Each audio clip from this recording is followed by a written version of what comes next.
Hello, আমি কনাশ্রী আচার্য। Contact number 84 205 দেওয়া হচ্ছে নিচে। যদি ফ্রি কনসালটেন্সি পেতে চাও, এই ভিডিওটা পরে ফার্স্ট যে ভিডিওটা দেওয়া হয়েছে সেখানে বলা আছে ফ্রি কনসালটেশন কিভাবে পাবে। আজকের সাবজেক্টটা হলো যে অনেকের লাইফে অনেক রকম অশান্তি। কেউ প্রেমে ধোঁকা খাচ্ছে, কেউ বিয়েতে ধোঁকা খাচ্ছে, কেউ বিয়ে না করে সমস্যায় অশান্তিতে আছে, কেউ বিয়ে করে অশান্তিতে আছে। তো ফার্স্ট অফ অল আমি এইভাবে জ্যোতিষের আঙ্গিকে এটাকে বিশ্লেষণ করব এবং বোঝানোর চেষ্টা করব যে এই অশান্তিটা কিভাবে হয়। তোমার লগ্ন এখানে বলেছি 12টা ঘর। এই ঘরগুলোতে কিছু লেখা হয় না একটাই কারণে, কারণ প্রত্যেক জ্যোতিষী জানে কোন ঘর মানে কোন লগ্ন বা রাশি বোঝানো হচ্ছে। লগ্ন মানে দেহকে বোঝায়, তুমি মাথার থেকে কিরকম দেখতে, যেটা তোমার হাতের রেখাতেও আসে, তোমার চেহারাতেও আসে, তোমার মুখেও আসে। মানে কোন গ্রহটা কাজ করছে বা কোন গ্রহের লগ্নে তুমি পড়ছো। এইটা হলো, ওপরেটা হলো মেষ, তারপর বৃষ, মিথুন, কর্কট, সিংহ, কন্যা, তুলা, এইভাবে মীন পর্যন্ত।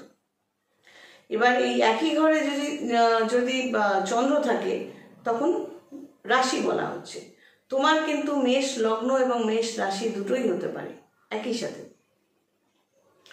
অর্থাৎ মেষ লগ্নের যে ক্যারেক্টারিস্টিক্স, যে 3টে নক্ষত্র, তাদের উপর নির্ভর করে তোমার মাথা থেকে পা পর্যন্ত যে চেহারাটা, মাথা চুল থেকে পায়ের নখ পর্যন্ত, এই লগ্ন সাপেক্ষে ওই গ্রহগুলো, নক্ষত্রগুলো এবং অন্যান্য গ্রহের পজিশন অনুযায়ী তুমি দেখতে তৈরি হবে, স্কিন কালার থেকে সব কিছু।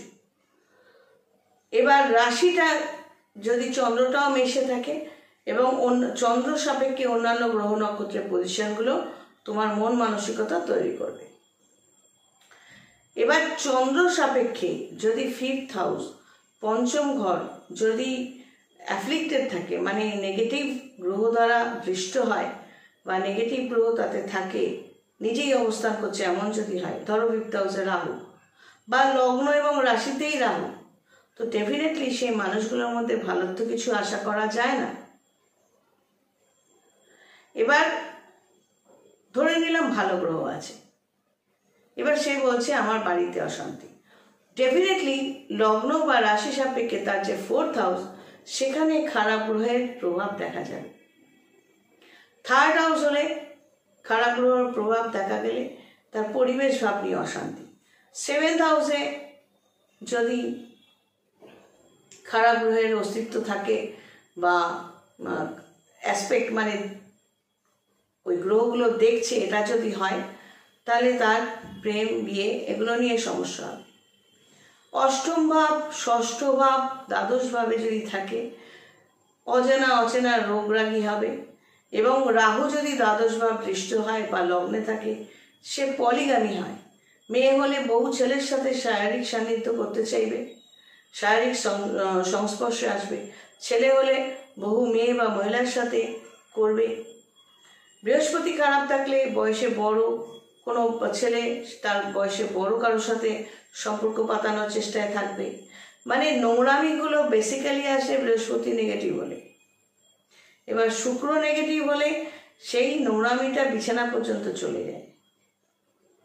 তো এইভাবে বিভিন্ন গ্রহ নক্ষত্রের পজিশনগুলো দেখে একটা মানুষের ভালো মন্দটা বলে দেওয়াই জ্যোতিষীর কাজ।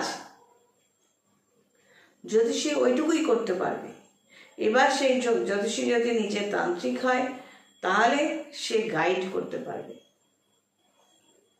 তুমি কতটা ভালো রেজাল্ট পাবে সেটা নির্ভর করবে তোমারই ওপর। এবার এই যে অশান্তি, 2nd হাউসে অশান্তি মানে আর্থিক যে অর্থ ব্যাপারটা তুমি পরিবার সূত্রে পাচ্ছ। আর 11th হাউসের অর্থ বলতে বোঝায় কতটা তুমি নিজে ইনকাম করছো। বোঝাতে পারলাম? এবার তোমার যদি বাস্তু সম্বন্ধে প্রবলেম হয়, বাস্তু দোষ থাকে, নর্মালি 4th হাউসে প্রবলেম থাকলে বাস্তু দোষ থাকে, তো তোমার চেষ্টা করতে হবে সেই বাস্তুর ওপর খরচাপাতি না করে বাস্তুটাকে ত্যাগ করে অন্য কোনো জায়গায় নিজের মতো করে বাঁচা। এবার বাস্তুদোষ কিন্তু তোমার থেকেই গেল, তুমি এই জায়গাটা ছেড়ে অন্য জায়গায় গেলে, তখন কি করতে হবে? নিজের মধ্যে ওই কনসেন্ট্রেশন পাওয়ার বা কোনো গাইডেন্স নিয়ে নিজেকে চালনা করতে হবে, যাতে বাস্তুদোষটা আস্তে আস্তে ডাইলিউট হতে থাকে। ডিলিট তো হয় না এভাবে, যেটা তুমি নিয়ে জন্মেছ সেটা কার বাপের সাধ্য যে ডিলিট করে দেয়, তাই না? তো নিজের সমস্যাটা থেকে নিজেকেই সরাতে হবে। এবার কোনো মানুষের মাধ্যমে তুমি সমস্যা বোধ করছো, তো ফার্স্ট চেষ্টা এটাই হবে ওই মানুষগুলোকে, অর্থাৎ ওই অশান্তিগুলোকে নিজের লাইফ থেকে বের করে দেওয়া। ফার্স্ট চেষ্টা এটাই হওয়া উচিত, সেটা যে সম্পর্কই হোক না কেন। সম্পর্ক যদি ভালো হয়, একটা সম্পর্ক তৈরি হলো, সেটা যে কোনো সম্পর্ক তৈরি হলো, আত্মীয়তার সম্পর্কও হতে পারে। তৈরি হওয়ার পর যদি তুমি মনের দিক দিয়ে স্ফূর্তি ফিল করো, কোনো প্রেশার ফিল না করো, তুমি তরতর করে এগিয়ে যাও, কোনো সমস্যা বোধ না করো, এবং দেখো যে সেই সম্পর্কের মানুষগুলো তোমার ভীষণভাবে খেয়াল রাখছে, তাহলে অবশ্যই নো ডাউট এটা ভালো সম্পর্ক। কিন্তু যদি এমন হয় যে সেই মানুষগুলোর জন্য তোমার দিনের পর দিন একটা না একটা অশান্তি, তোমার ঠ্যাং টেনে ধরা, অর্থাৎ এই সম্পর্কটা তোমার জন্য উপকার আনেনি, সম্পর্কটা কোনো খারাপ গ্রহ নক্ষত্রের দ্বারা তৈরি হয়েছে, তাহলে ফার্স্ট টার্গেট কি থাকবে?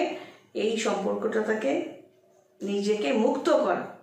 এবার যদি সেটা না পারো, নিতান্তই না পারো, তখন কি করতে হবে? ভালো জ্যোতিষীর থেকে জানতে হবে এক্স্যাক্টলি কোন হাউসটা নিয়ে তোমার সমস্যা তৈরি হচ্ছে এবং সেখান থেকে মুক্তির উপায় কি। জ্যোতিষী শুধুই বলে। এবার ভালো কোনো তান্ত্রিককে ধরতে হবে, যার গাইডেন্সে তুমি তোমার সমস্যাটা ডাইলিউট করতে করতে এগোতে পারবে।